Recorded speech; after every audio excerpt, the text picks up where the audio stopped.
कहा जाला बिहार की राजनीति ना बउआ के खेल ना ही है। बढ़िया बढ़िया धुरंधर लोग ना एजा टाइम टाइम फिस हो जाला, मतलब कि चारों खाने चित हो जाला। ऐसे कि नजरबंद के खेल है बिहार के राजनीति। रौरा के होने देखा के हेने लगात कर दिया। यही से बिहार के राजनीति में अमितो साहब फेल हो जाला, कोनो उनका टोटका काम ना आवेला। बीजेपी क्या कैले बिया? बीजेपी के बिहार में का योगदान बा? वो आइबो कल तो नीतीश के बल पे आइल और बढ़लो बिया तो अभी नीतीश के बल पे बिया। अब देखिए बिहार के बकलोल मीडिया माने मीडिया समझे लेकिन नेतावा बंडमरू हो सा। हमारा ख्याल से नेतावा समझला सा कि मीडिया बंडमरू ही है। हमारा ख्याल से बुझाला कि नेतावे सही बड़ा सा। वो तुरंत कोनो टोटका फेंक दिया सा, अब बस मीडिया जौन बिया तन खखुआ के पड़ जाओ। अंड बंड जौन भी जाला बा चलावे शुरू कर दो। महागठबंधन में भागे वाला में से अभी तक केहू नहीं खिलौकत, अभी तक कोई नहीं खिलौकत। सब लगभग अपन गोटी सेट कर ले बा। भागी कहीं ना, छान पगाह तुराई लेकिन भागी कहीं ना।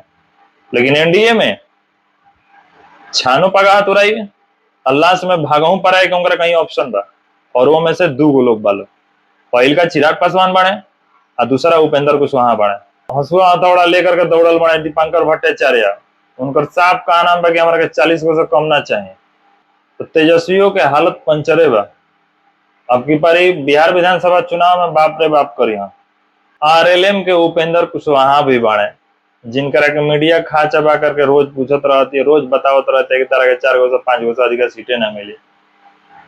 बेचारे बहुत परेशान बने हो। उनकर कार्यकर्ता दिन रात यही कुल में बेचैन बड़ा। 4 गो मिली तो कैसे हुई, 5 गो मिली तो कैसे हुई, 4 गो मिलबे ना करी, 4 गो 5 गो मिली तो हम चल दे। नमस्कार, द भारत में आप लोग के बहुत बहुत स्वागत बा। बिहार विधानसभा चुनाव के गर्मी इतना बेच दिले बा कि मानसून अइला के बाद भी तना की राहत नहीं है। नेताजी लोग रैली पर रैली कर रहा वालो। बिहार के जौन मीडिया भी तो 2 गो में 4 गो जोड़ के माहौल टाइट कर दिले बिया। केकरा के कोई को सीट मिली हमारा चिंता नहीं है। बाकी प्रशांत किशोर अपन दाढ़ी बढ़ा ले बने। हमरे नियन हमार बाल तो नहीं के बढ़ा, लेकिन उनकर बाल बढ़ गई बा। और साथ कहत चलता है कि अब की पारी राजा के बेटा राजा ना बनी, वो गरीब के लेकर के उठाई है, होकर के राजा बनाई है। 243 को विधानसभा सीट पर अकेले चुनाव लड़ी है। देखे के बाकी कौ गरीब के लेकर के राजा बना होता है। एनडीए में बात कर जाओ दल के लोगों के, बीजेपी जौन बिया तो लालू को तो छोड़ते नहीं के। दिन रात एक ही बात, जंगल राज जंगल राज जंगल राज। अरे कोनो दूसरो मुद्दा होके के चाहे, कोनो दूसर मुद्दा नहीं के। जैसे बुझाता कि एगो रिकॉर्डिंग सेट कर दल बनी, टेप रिकॉर्डर लेखा दिन रात बजत रहा था। अब चाहे वो सम्राट चौधरी होकर, चाहे मंगल पांडे होकर, चाहे बीजेपी के कोनो नेता होकर, दूसर कोनो टॉपिक ना, बस खाली जंगल राज जंगल राज। चुनाव 2025 में बस, अब बात 20 साल पहले के करत आलो। अरे ऐसे राजनीति में ऐसा कोई मुद्दा उठावा जाला, ऐसे बिहार के भविष्य तय हुई। नीतीश बाबू कुछ हद तक बोलस तो उनकर बात स्वीकार बा। नीतीश बाबू बहुत सड़क बिजली पानी के लेकर के बहुत बढ़िया काम कैले बने, सराहनीय कार्य बा। एकरा के नजरअंदाज नहीं कल जा सकत। पर्यटक से लेकर के मतलब बिहार खास करके राजधानी की जो स्थिति बा ओकरा के बहुत कायाकल्प कर दिहल है। ओकरा के कहल जाए कि नीतीश काल में स्वर्णिम युग आ गई, गांव गांव के सड़क से जोड़ दिया है। वो 2 गो बात बोलस लालू पे, एगो बात चली। बीजेपी क्या कैले बिया? बीजेपी के बिहार में का योगदान बा? वो आइबो कल तो नीतीश के बल पे आइल और बढ़लो बिया तो अभी नीतीश के बल पे बिया। एक बात साफ साफ आप जान ली, नीतीश कुमार बार बार एक ही बात कहता है कि हम पलटम ना पलटम ना पलटम ना। सही बात बाकी पलटी है ना, लेकिन अब की बारी पलटी तो बीजेपी, चूंकि ओकर मैं बात सेट हो गई बा दिल्ली से। ओकर एजा रणनीति ना बनेला, ओकर रणनीति बनेला दिल्ली में, एजा खाली फॉलो होला। ओकर मैं प्लान सेट हो गई बा, तू पलटा चाहे मत पलटा, वो तो पलटबे करी। रिकॉर्डिंग के ना सेव कर ली। चुनाव के बाद बीजेपी बहुत बड़ा खेल करे, ओकर बाद नीतीश बाबू कहाँ के रहियान ऊ जानस। ओकर बाद हम बात कर महागठबंधन के, तो तेजस्वियों के हालत पंचरे बा। अब की पारी बिहार विधानसभा चुनाव में बाप रे बाप करी हम। जितना आसान समझत रहन उतना आसान बा वो ना। पिछले बार 5 गो दल लेके आई रहलन, अब की पारी 6 गो बा।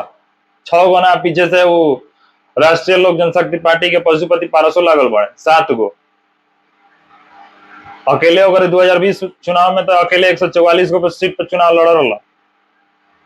कांग्रेस लड़ रहे 77 गो पे।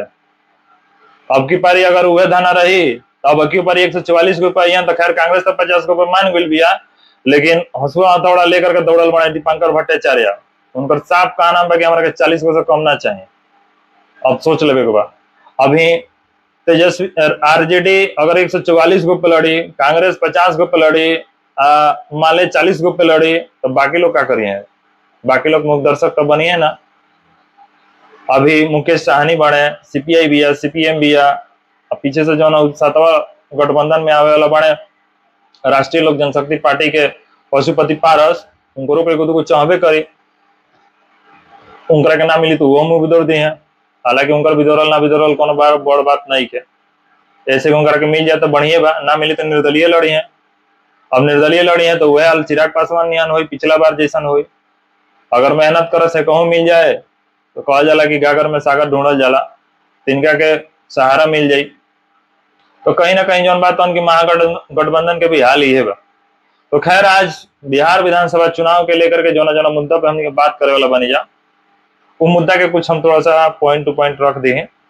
खास करके आज के जो बिहार विधानसभा चुनाव के लेकर के जो चर्चा बा, ओकरा में सबसे ज्यादा का बा बिहार में का चलता, ये 2 महीना 3 महीना में बिहार में का चलता।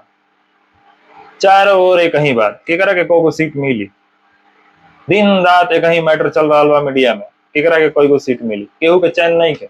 दिन रात पटना के लोग जितना मीडिया वाले लोग अपना के बड़का बड़का सरकार बनल बने, दिन रात वही में लागल बा, केकरा के कोई को सीट मिली, कुछ लिखत रहा बकत रहा, अनुमान तो अपना दर्शक के ठोस चीज बतावे वाला नहीं है, बस मार दनी पंच लाइन हो गई, जान गई सब केहू, और फैला दनी रूमर, माहौल टाइट हो गई। अब कार्यकर्ता जन बात असमंजस में पड़ गई। तो आज यही कुल के मुद्दा के लेकर के बात करे वाला बानी जा, जो ना में हमने के बात करम जाए कि जो वर्तमान परिस्थिति में चुनाव को लेकर के जो मेन अहम चीज चल रहा बा, वो करा के हमने क्लियर करम जाए। कैसे क्लियर हुई और कौन कौन टॉपिक हमने उठाएं जा, ओकरा में मुख्य रूप से 3 गो टॉपिक हम रख ले बने। पहला टॉपिक बा कि बिहार में अभी जो चल रहा बा मैटर, केकरा के कई गो सीट मिली। दूसरा, भैया सीट ना मिली तो एनडीए या महागठबंधन में से के भागे वाला बा, यो एगो टॉपिक बा। चूंकि सीट ना मिली तो केहू अस्थिर बैठी ना, अपन अपन रास्ता अपन अपन बोरिया बिस्तर बानी। तो दूसरा टॉपिक ई बा कि अगर सीट सम्मानजनक ना मिलल तो एनडीए में से के भागी, महागठबंधन में से के भागी, यो चीज जान लेवे के बा। और तीसरा जो मुद्दा बटुए भैया, ये तो बहुत बड़ मुद्दा बा। तीसरा मुद्दा ये बा कि उपेंद्र कुशवाहा के कौगो सीट मिली अब की पारी विधानसभा चुनाव में एनडीए के तरफ से। मीडिया वाला तो इनकरा के खा चबा गइल बड़ा सा, तो पहले ही से कह दिल बड़ा सा कि तारा के 4 गो से 5 गो से अधिक सीट ना मिली। अब बेचारू परेशान बने कि 4 गो 5 गो सीट मिली तो हमार कार्यकर्ता के हाल का हुई। तो पिछले चुनाव से उनकर कार्यकर्ता गरम बड़ा सा, अगर अब अकियो पारी ये हुई तब अकियो पारी के कार्यकर्ता उनकर गरम हो जिया।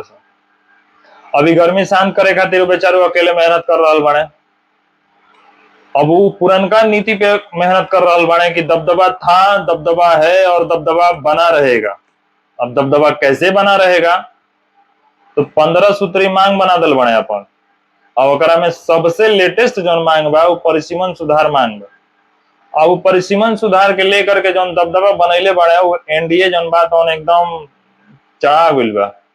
अब वो मतलब फिरा गइल बाटे कि अब हमारा कुछ ना कुछ उपाय करे पड़ी, 4 गो से 5 गो सीट पे माने वाला नहीं था।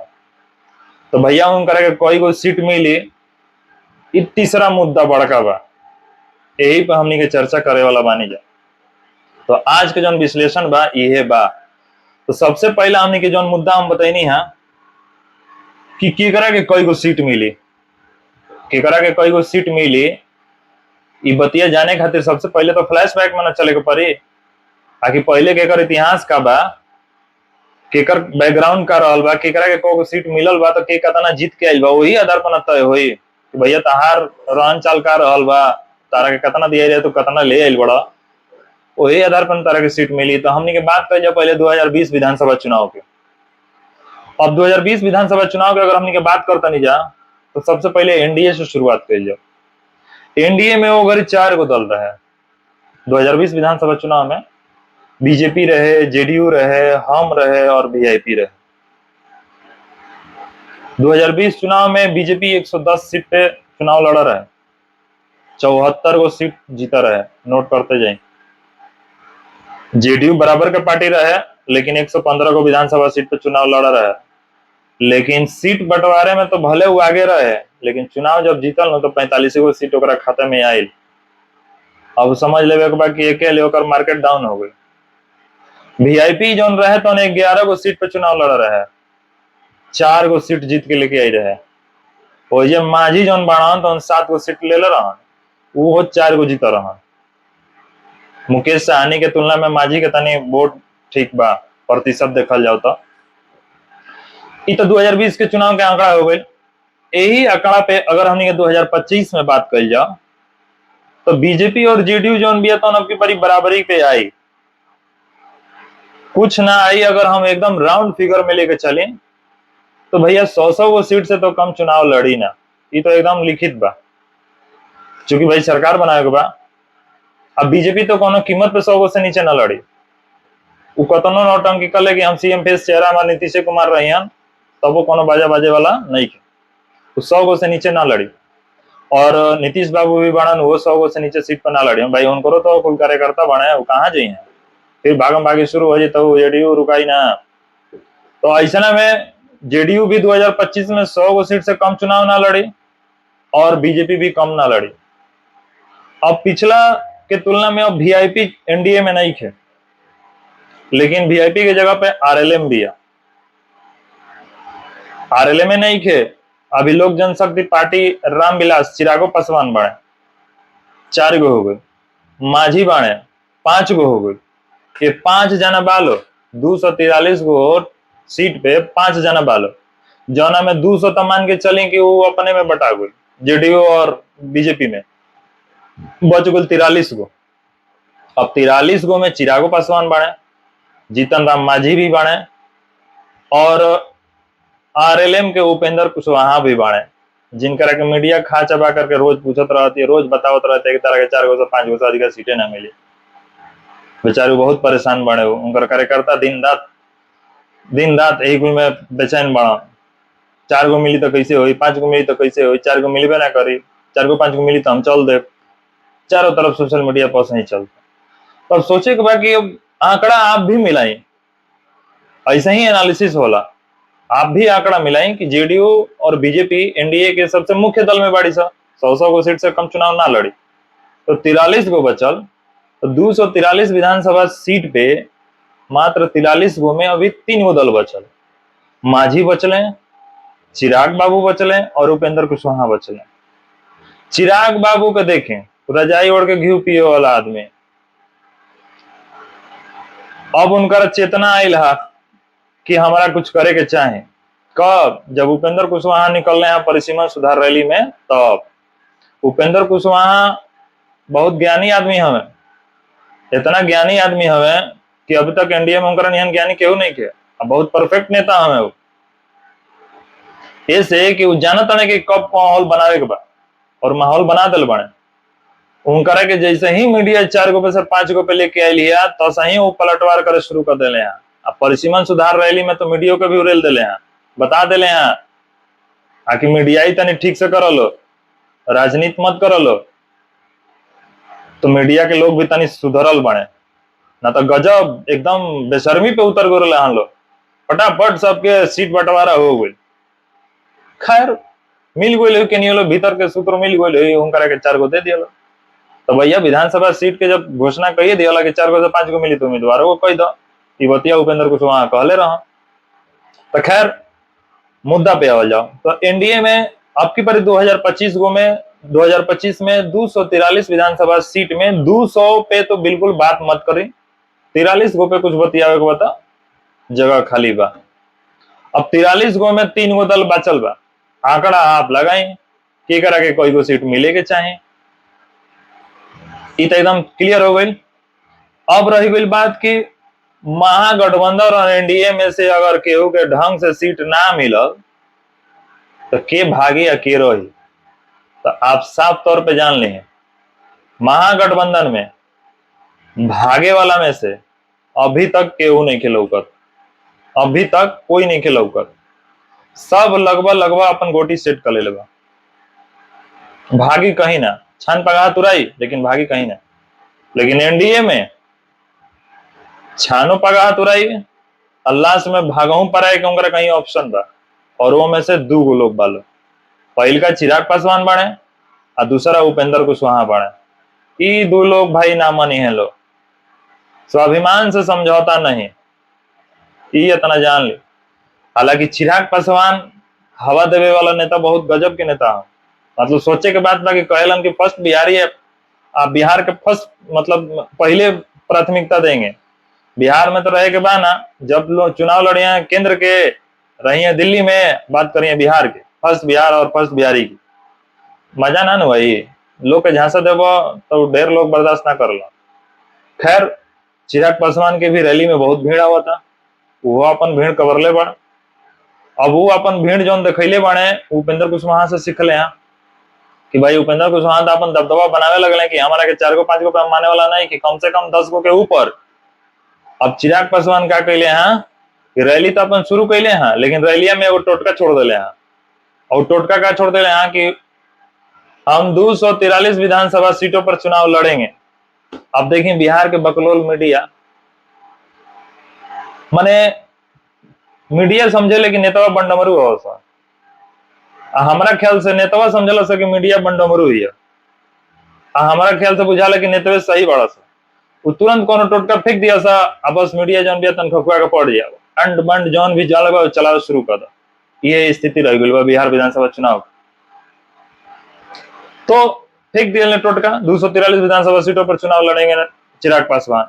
अभी जब माहौल बन गई, अब देखिए एक में जेडीयू के भी डर हो गई, एनडीए में बीजेपी के भी डर हो गई, हिंदुस्तान अवाम मोर्चा जो माझी जी बने उनको डर हो गई कि भाई अगर ऐसा बात हुई तो ऐसे हुई तो कैसे हुई।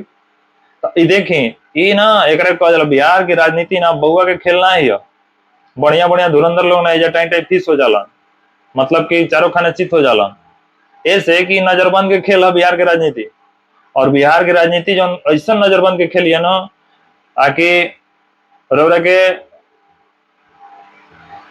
माने कहीं पे निगाहें और कहीं पे निशाना वाली बात होले, रौरा को होने देखा के हेने ले गाट कर दिया। यही से बिहार की राजनीति में अमित तो साफ फेल हो जाला, कोनो उनका टोटका काम ना आवेला, उहे टोटका अपने बना चिराग पासवान। अब सोचले हैं कि हमारा कहीं तो कोनो मुद्दा बा ना, तो हम कोना पर से दबाव बनाई एनडीए पे, तब ना मिलल था, ये मुद्दा निकाल दिला कि हम 243 विधानसभा सीटों पर चुनाव लड़ेंगे, लेकिन ऐसा तो कोनो बात बा ना। वो अब पिछला बार इतिहास जो बात तो दोहराई ना, क्योंकि पिछला बार जो चुनाव लड़ रहा उनका आंकड़ा बता दें कि 135 गो पे चुनाव लड़ रहा, मिल रहे एगो, वो नौटंकी अब दोबारा करियन ना, वो जानता। लेकिन माहौल तो बनाओ तड़े, माहौल बनाने का मतलब ये है कि चाहता कि हमारा 25 गो 30 गो 35 गो सीट मिल जाओ। तो भैया 43 गो सीट है बा, और 3 जना बड़ा तो हरे के 30 गो कैसे मिल जाये। तो अब जान लें कि अगर बैलेंस ना बनल तो उपेंद्र कुशवाहा और चिराग पासवान पहले ही दोनों जना भागी लो, ये कंसेप्ट एकदम क्लियर बा, एकरा में कोनो दूर आए नहीं, एकदम पक्का भागी लो, चूंकि कोनो वैचारिक ना हलो। विचारधारा वाली जो पार्टी बाड़ी सा महागठबंधन में बाड़ी सा, कांग्रेस कोनो कीमत पे थोड़ा बहुत उठा पटक कर ली, लेकिन छोड़ी ना। महागठबंधन में जो वाम दल बा वो 19-20 के माइनस कर ली, हालांकि दीपांकर भट्टाचार्य जो बड़ा आपकी परी एकदम माहौल टाइट कैले बड़ा, आपकी बारी माने वाला नहीं खन, लेकिन मान भी जाए क्योंकि ऐसे की आइडियोलॉजी वाली पार्टी है, छोड़ के भागी ना, मानी मान जाइए लो।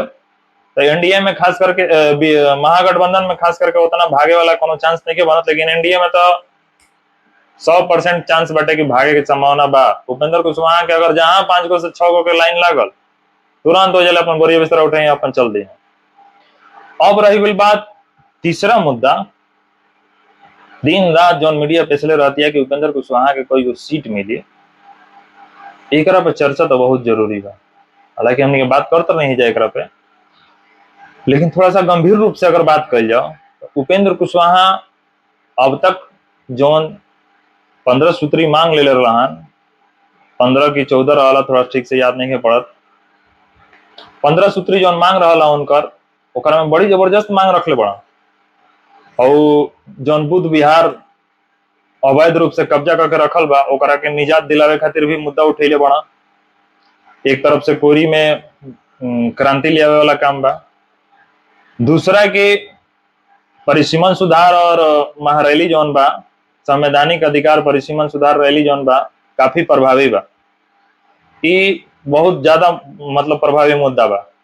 जातिगत जनगणना वाला जौन मुद्दा उठे रहलन, केंद्र ओकरो के मंजूरी दे दियलस, अपन बढ़िया से एकदम पेपरलाइज कैले रहले हैं, सोशल मीडिया पे एकदम मानदेन उनको टीम लागल भी है। तो कुल मिलाकर के इतना मेहनत कैले के बाद उपेंद्र कुशवाहा के कम से कम तो 15 गो सीट मिले के चाहिए, तो उनकर नेतावा गरम हो जियो सा, फिर मैं भाग पर आ जियो सा, तब की पर उनकर पट्टिए खत्म हो जी। ना तो उनकर उहे विचार बा 4 गो 5 गो पे लड़ी हन तो कुछ होखे वाला बा ना, चूंकि एक बार 4 गो 5 गो पे लड़ा रहा तो 4 गो तो विधानसभा में वो उगर आई रहा सा, मैं फरार हो गई। अगर वो धान अब क्यों पारी लगाई है तो रिस्की हो जाए, तो ऐसा रिस्क उपेंद्र कुशवाहा ना खेली है। अब की पारी कम से कम 43 गो जो विधानसभा सीट बा, अगर ओकरा में मांझी जी 7 गो पे लड़तने तो 7 गो में से 43 गो माइनस कर ली, ओकरा में आधा आधा चिराग पासवान लड़स, आधा उपेंद्र कुशवाहा लड़स, तो हो सकता है कुछ बात बन सके। अगर नहीं के हो तो बगावत शुरू हुई, और बगावत शुरू होगी तो जाहिर सी बात बा एनडीए के अपन खेमा संभालल बहुत मुश्किल हो जाए। अंततः एक बेनिफिट जौन बात उनकी प्रशांत किशोर और महागठबंधन के भरपूर मिली। नीतीश कुमार की पार्टी जौन जेडीयू भी ऑलरेडी माइनस में भी, आगे कितना माइनस में जाई एकर कोनो गारंटी नहीं कहल जा सकत, प्लस में जाई एकर भी संभावना कुछ कहल नहीं के जा सकत। वर्तमान आज के हमने के विश्लेषण यहीं तक सीमित करता नहीं जा, आगे अगली विधानसभा जो चुनाव के तो तैयारी चल रहा बा, हमने के पल पल के अपडेट आपके देत रहम जा, और खास करके जो सटीक विश्लेषण है ओकरा पे हमने के एकदम आपके क्लियर कट और खरी खोटी बताइम जा। हमारा यहाँ चुनावी विश्लेषण एकदम जबरदस्त तरीका से हुई, और जो हुई तो अंदर के बात एकदम सटीक हुई। तो द भारत पे बनल रही जा और पेज के शेयर करत रही जा।